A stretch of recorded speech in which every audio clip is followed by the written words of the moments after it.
Alright, good morning, good night, good anything for everybody. Whatever you're watching it right now, whenever you watch it, good, fill in the blank. So now I will talk about a little bit about inclusive business model, which is now a trend and something good to talk about. Yes, inclusive business model. So let's just start about it. Okay, so I'm now actually reading a PowerPoint. That's why like here is black and this signing.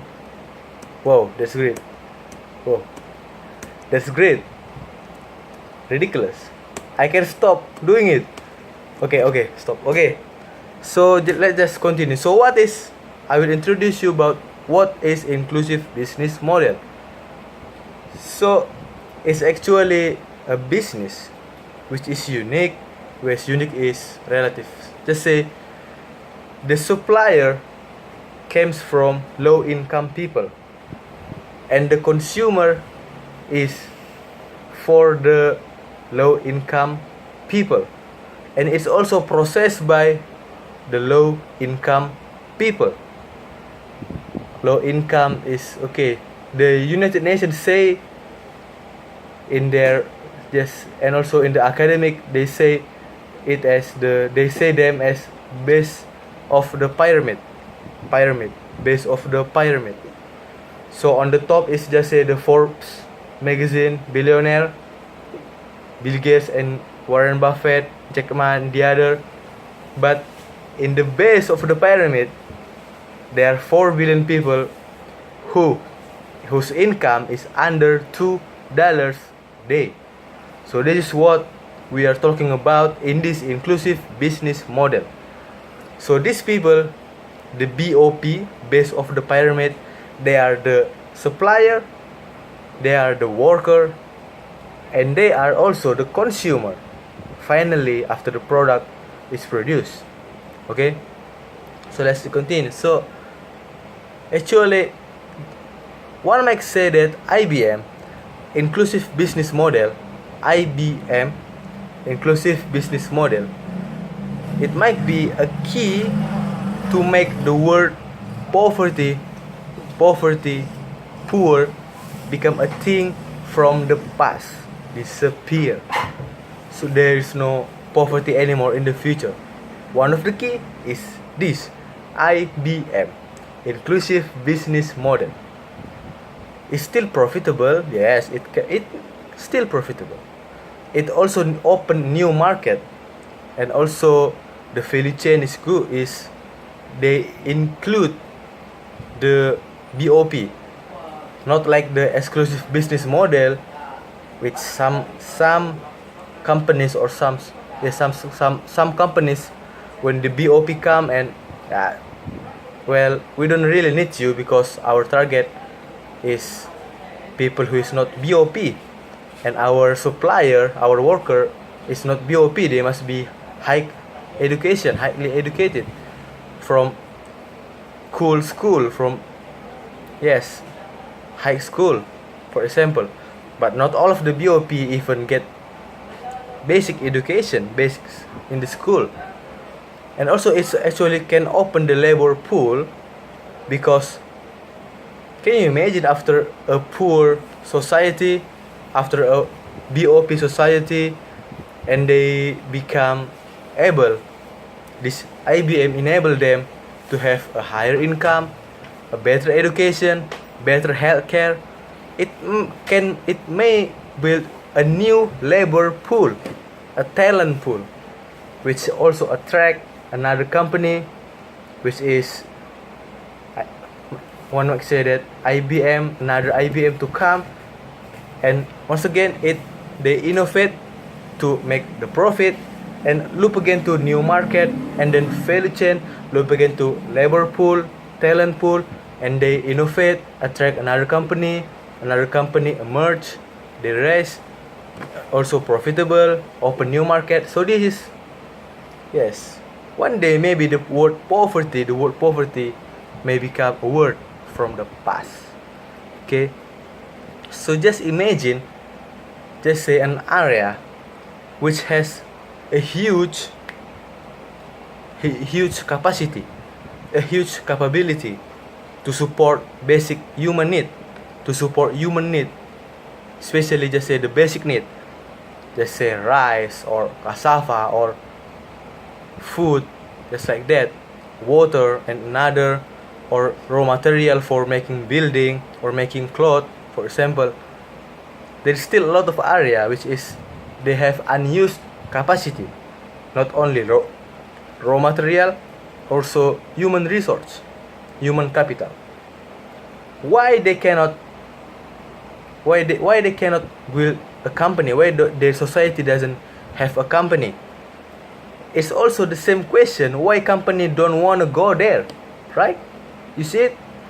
It's also the same reason and the same answer question. One hand, they don't have any company in their society. In the other hand, the company don't want to come to their society. So this is just a vice versa. And IBM can tackle this, of course, with a little bit of sacrifice. But everything has sacrifice. Even Godzilla sometimes sacrifice his life. Death first and then life again. Okay, forget about the Godzilla. So once again, I want to remind you that IBM is a business model in which the supplier came from the poor, the BOP, processed by the labor, the worker, the employee, also from the BOP, and the consumer after the product is produced is also the BOP. So they are the stakeholder. The stakeholder in IBM is not the billionaire, the millionaires. It's the poor. Can you imagine it? It's the poor. The people who earns less than $2, they are the stakeholder, not the billionaires. This is the IBM. Okay, so it seems like the IBM is just in the beginning. Yes, it can be just in the beginning. That's why some IBMs is actually take shape or take form in the small and medium enterprise, not in shape of billions dollars investment or millions rupiahs investment. Not. They are sometimes in Indonesia it's just like cooperation. So it's just I want work together with you. So let's just make this area better.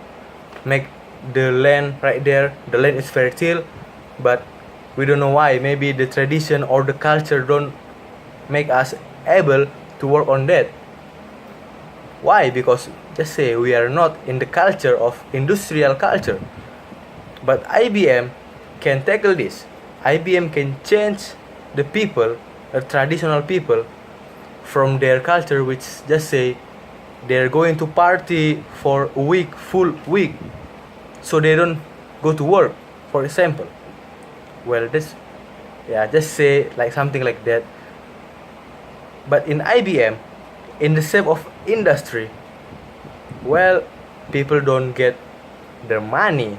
People don't earn the income if they don't work. For that, they will not go to the party on a full week anymore, right? They will go from their home, and then get into their first shift, the shift 1, from 8 in the morning to the 4 in the afternoon, and then they go to home, sleep. Even if they want to take a vacation or just say want to go to party, something like that, or a ceremony, it's just 1 or 2 days. Just say 3 days. Okay, 3 days. But not a full week like before, right?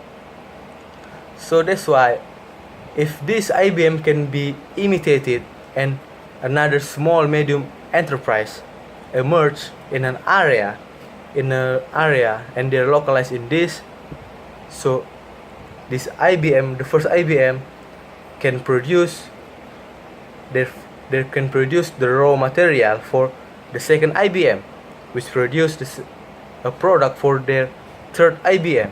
So this value chain of IBM, which is actually the value chain of the poor, So the poor is actually only a temporary.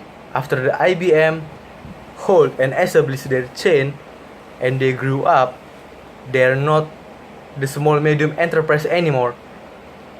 Well, it's not run by the poor anymore. The local society will not be called the poor anymore. They are now just called the middle class, which is better. We can see the effect in China, or just say in Asia, how strong is the massive mass amount of people which come from middle class. So this is what the IBM want to leverage and can leverage, I think. Can leverage from the BOP to the middle class. So to put you in perspective, what middle class is? Middle class is someone with house stick to the ground, not in a in the building or something like that. They have car, they have proper communication, smartphone, television, air conditioner. That's middle class. There are a lot of people like this in Asia, in China or in India, also in Indonesia. But there is still the poor, 4 billion in the world, who earns less than $2 a day. If only the millionaires or billionaires want to invest it and to make a good system, it's not enough. The established system need to maintain too. So it's not about building something and let it go right there. The poor will erase the poverty just like that. No, it also still to manage. Because of what? Guess what? IBM run by the poor, consumed by the poor. How about their profit? They are still profit, but the profit will be taken directly to the society. So the company, if you take the company as a perspective, they might not get profit for years, not one, not two, for many more years, no profit. But it's not a non-profit organization, right? No, it's not a non-profit organization. It's not a charity organization. People work in this. People get a job in this. And the local people, they want to leverage their life, their healthcare, their education for their children. And they don't want to call the poor anymore. And everybody likes, any country, every country likes the middle class, right? Of course they like middle class. They can buy car, home, and another more consumptive. But anyway, not all the IBM is the small medium enterprise. Actually, there is still some millionaires or billionaires want to invest, just say in their homeland, in their village. But are all of the companies, such companies, are really sustainable, or they are just a non-profit company? No companies, non-profit organization, or they are just a charity actions of the billionaires instead of an inclusive business model. So we will talk about the sustainability of the inclusive business model in the next video. Stay tuned. Thank you for watching.